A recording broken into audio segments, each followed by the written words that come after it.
김경수 법정구속 법원 판결에서 보듯 부정선거로 탄생해 정통성마저 의심받는 정권입니다.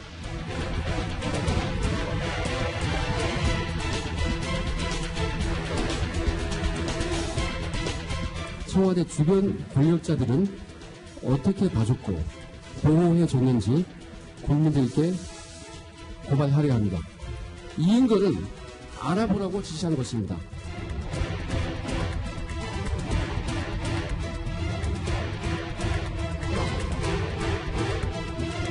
21대 부산에 출마해서 국회의원으로 들어오셔서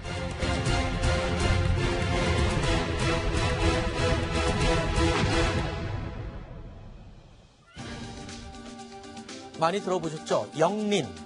이 영린은 용의 머리 아래에 거꾸로 서 있는 비늘을 말합니다.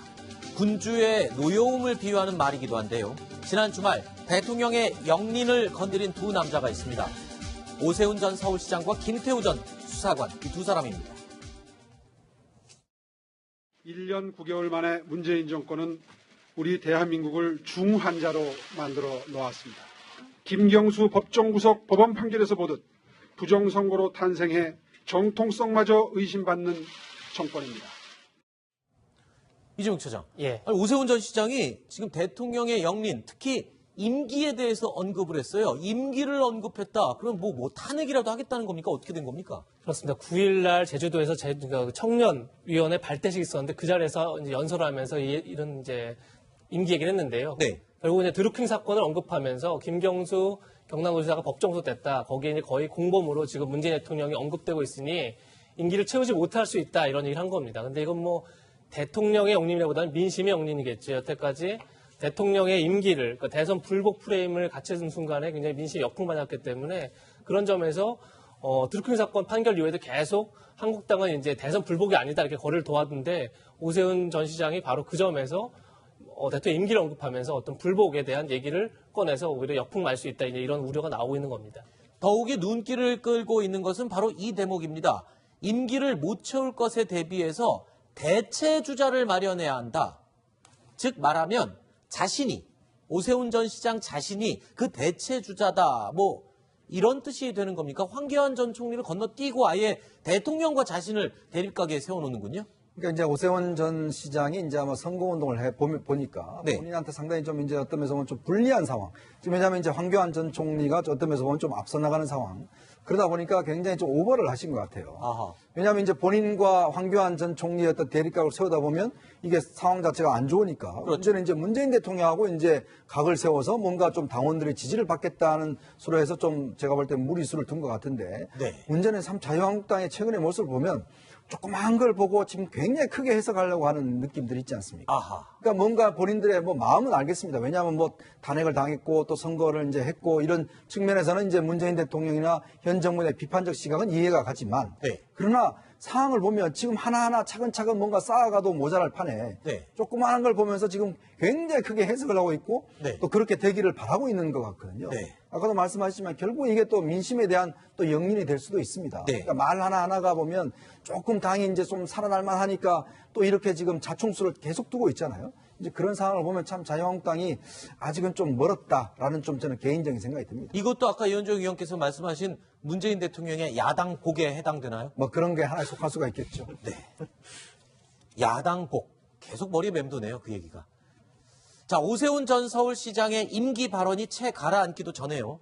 또다시 대통령의 영린을 건드린 사람이 있습니다. 바로 김태우 전 수사관입니다.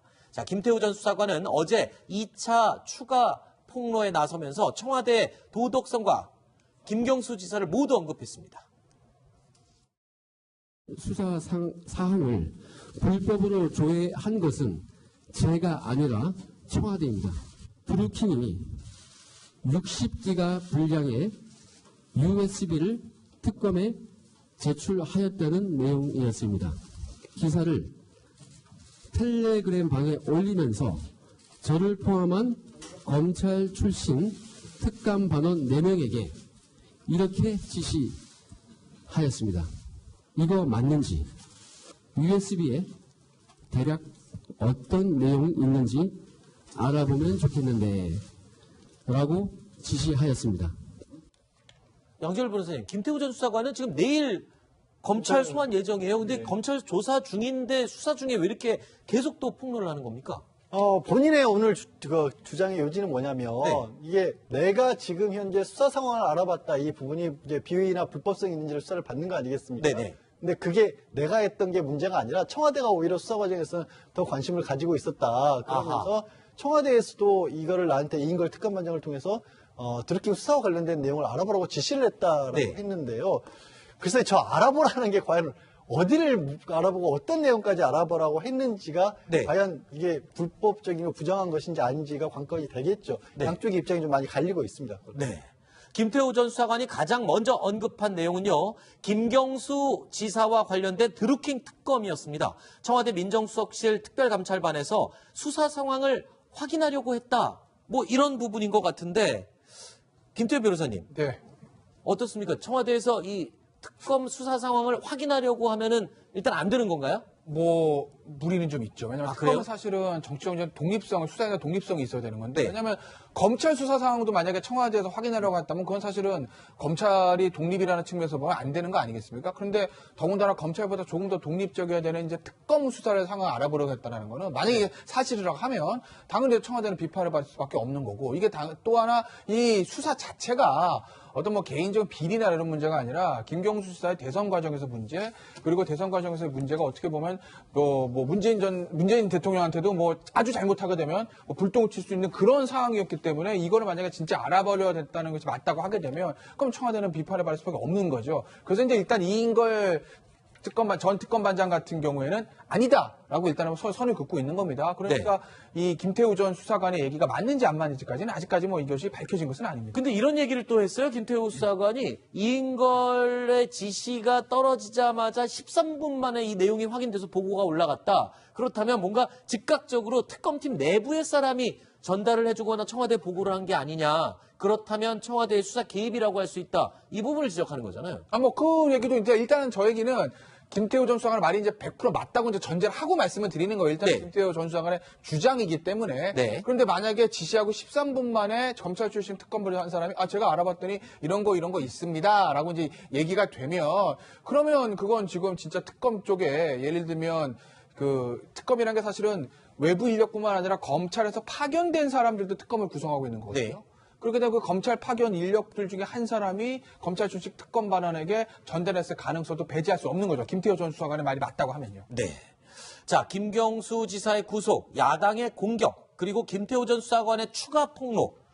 청와대를 향한 악재의 불씨가 아직 꺼지지 않고 있죠. 이런 상황 속에서 문재인 대통령의 지지율은 오히려 지금 이재명 차장 오른 걸로 나왔죠. 50%대를 다시 확보를 했습니다. 11월 3주, 11월 셋째 주에 52%를 찍은 이후로 계속 하락세를 하다가 네. 과반수이 무너졌다가 거의 이제 11주 만에, 한 3달 만에 50%를 회복했습니다. 네. 그러면서 부정 여론도 떨어졌기 때문에 어떻게 보면 다시 한 반등을 성공했다, 이렇게 볼 수 있을 것 같습니다. 두 가지 요인을 보이는데, 첫 번째는 역시 이제 북한 비핵화 국면이 뉴스의 중심에 서면 그만큼 문정부는 유리하다, 이런 것을 보여주는 것 같고요. 네. 경제 문제가 많이 묻히고 외교 문제가 많이 부각되면 그만큼 이제 문재인 정부에 유리한 부분이 있는 것 같고, 아까 전에 여러 차례 얘기했지만 야당복 분명히 작용하고 있는 것 같습니다. 네. 많은 이제 호재에도 불구하고 네. 야당이 그걸 살리지 못하고 있는 측면도 분명히 있어 보입니다. 하락세를 보이던 국정 지지율이 다시 50%대를 확보를 했는데, 하나 또 눈에 띄는 부분이 있습니다. 이현정 의원님. 네. 서울에서 이 지지율이 굉장히 급격히 올랐어요. 그런 반면에 되레 부산, 울산, 경남에서는 지지율이 좀 떨어진 걸로 나왔어요. 네, 이런 그렇습니다. 어떤 의미가 있습니까? 이 정부가 사실은 이제 민주당이 굉장히 이제 그 힘을 기울이는 게 동진 정책이지 않습니까? 네. 동진 정책이라는 것은 사실 부산과 울산, 경남, 예전에는 아마 자유한국당에 거의 뭐 텃밭이나 없었는데, 문제는 이 지역을 어떤 면에서 보면 현재 민주당 지로 바꾸겠다. 실제로 지난 지방선거 때 사실 성공을 했죠. 이 지역의 광역단체장들 다 당선시켰지 않습니까? 네. 이제 그렇다고 본다면 지금 이제 민주당은 여기에 뭐 다음 총선에서 좀 더 이제 어떤 압승을 해야 되는데, 문제는 이 지역에 여러 가지 경제적인 문제가 있습니다. 사실 이제 부산, 울산 이쪽 지역이 중요한 그 경제벨트지 않습니까? 네. 근데 경제 상황이 좋지 않다 보니까 이 지역의 민심이 굉장히 좋지 않은 상황으로 바뀌어져 가고 있죠. 네. 그렇기 때문에 사실 이런 북한 변수에도 불구하고 이 지역의 지지율은 사실은 계속 떨어지고 있다는 게 아마 문정부로서도 굉장히 곤욕스러울 겁니다. 네. 한 가지 제가 추가로 말씀을 드리겠습니다. 부울경의 이 지지율이 하락한 것은요, 하락은 했지만 통계상으로는 의미가 없는 오차범위 한계 내에 있었다는 점을 저희가 분명히 다시 한번 전해드리고 이 이야기를 마무리하도록 하겠습니다. 자, 다음 순위로 이어가 보겠습니다. 다음 저희 9위로 꼽은 7번째 이야기가 준비되어 있습니다.